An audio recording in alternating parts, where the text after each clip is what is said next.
N'oubliez pas que nous sommes en train de voir la deuxième méthode pour résoudre les équations quadratiques. Et là, on parle de complétion du carré. Alors, et si vous vous souvenez très bien des identités remarquables,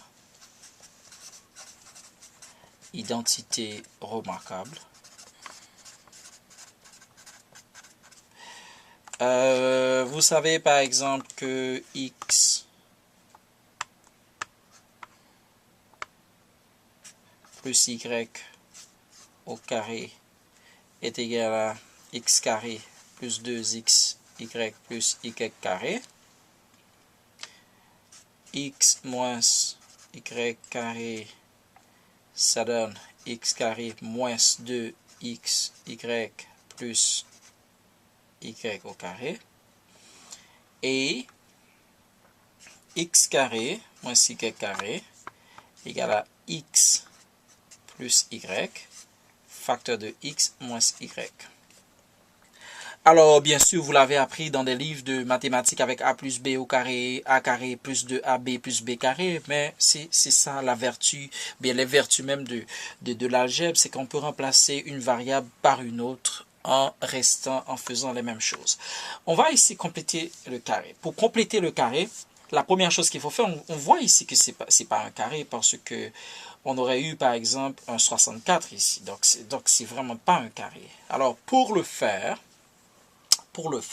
compléter ce carré-là, on va utiliser b divisé par 2, la moitié de b au carré.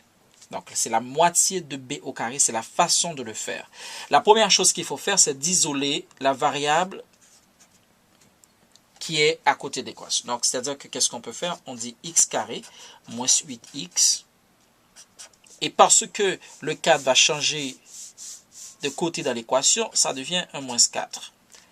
Une fois que vous faites ça, vous allez déterminer la moitié de b au carré. Dans ce cas, voici notre b, en fait c'est moins 8. Donc, pour trouver b sur 2 carré, donc c'est moins 8 sur 2 au carré.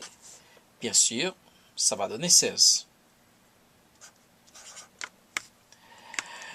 Une fois qu'on a notre 16, on va ajouter 16 des deux côtés. Donc, on va avoir x carré moins 8x égale moins 4.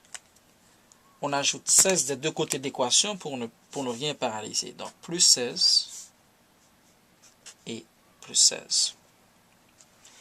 Donc là, déjà, vous avez cette partie au carré parce que ça devient carrément x moins 4 au carré. Si vous faites x moins 4 au carré, ça va donner x carré moins 2 fois 4. Okay? Par 8x par 1, ça donne 8x, plus 4 au carré, ça donne 16. Et vous l'ajoutez des deux côtés, et c'est pourquoi on parle de complétion du carré. Donc vous êtes en train de compléter le carré. Le carré était incomplet ici, vous le complétez. Une fois que vous faites ça, donc on peut factoriser ça, on peut le factoriser en utilisant cette propriété x moins y au carré, ou bien a moins b au carré, en disant que ça devient x moins 4 au carré. Égal à quoi? Égal ici à 12. Et là, bon, c'est facile à faire. Donc, vous avez deux possibilités. Pour éliminer ce carré-là, vous allez mettre un radical et vous allez mettre 12 en dessous du radical. Donc, vous allez avoir x moins 4 égale à radical de 12, en fait, plus ou moins radical de 12. Parce qu'on le sait, une fois que vous avez radical de quelque chose, il y a deux possibilités, positif et négatif, parce que les deux au carré vont donner 12. Donc là, on va dire tout simplement que x moins 4, on va le faire avec le plus radical de 12,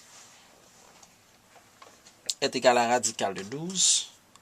On sait que x moins 4, radical de 12, c'est radical de 3 multiplié par radical de 4. Donc, x moins 4 égale 2 radical de 3. Et on va bouger notre moins 4.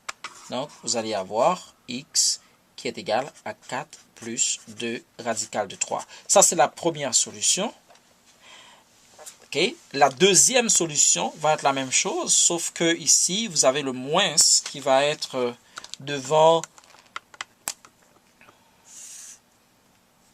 Donc, on va avoir x moins 4 égale moins radical de 12.